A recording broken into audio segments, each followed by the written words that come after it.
upon a time, I learned about narrative therapy, and that time was this past week at Rhodes, and it was awesome. Narrative therapy is the last therapy that we are going to be studying in depth during our time in mental wellness, and so far it is my favorite of the ones that we have learned. Narrative therapy was invented in 1980 by Michael White and David Epson. The idea behind the therapy is that each individual's projected identity is actually based on a collection of stories that have been told to that person by their family, by society, by culture, and by their learned experiences. These stories have been told to this person largely since their childhood, and so have formed the foundation of their identity and who they actually think they are, and thus how they behave and project themselves in the world. This also affects the way that other people respond to them. So the point of narrative therapy is you find a situation that is disruptive in your current life, and then you go in and investigate the story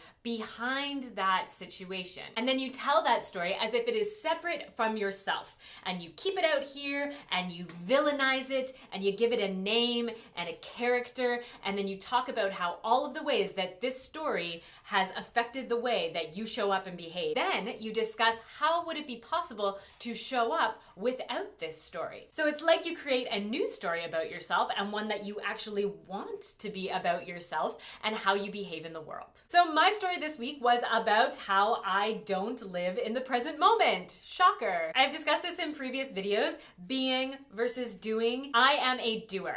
I have always been a doer, and so being has always been quite tough for me, which baffles me really, because how hard could it be to just be?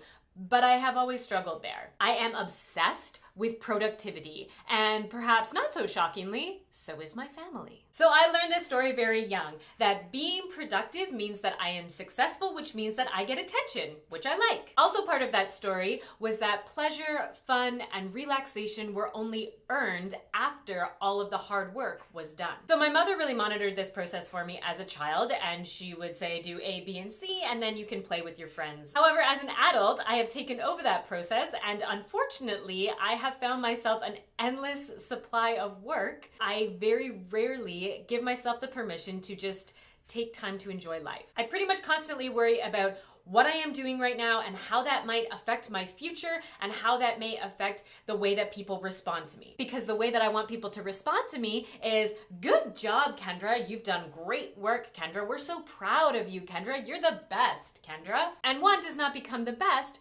by doing nothing, or so the story goes. Anyways, I told this story to my counselor this week, and then we externalized it, and we gave it a name, the control monster, and we gave the control monster a whole bunch of characteristics, and we discussed all the ways that it affects my life. So what we determined was that this relentless, manipulative, judgmental creature gets in the way of me enjoying relationships, sex, the weekend, life in general, really. And then we talked about what it would look like for me to show up without the control monster. Just me, not attached to my story. Calm, light, fun, excited, and I would imagine quite a bit more relaxed and carefree, which is very enticing. So now I just have to figure out how to show up without the control monster. Sounds simple, but I think that's where a lot of the work is. The control monster and I have been friends for a really long time, so that will definitely be a difficult story to leave behind, but I really want to do it because I think it would do me a lot of good. So the goal for me is to show up more present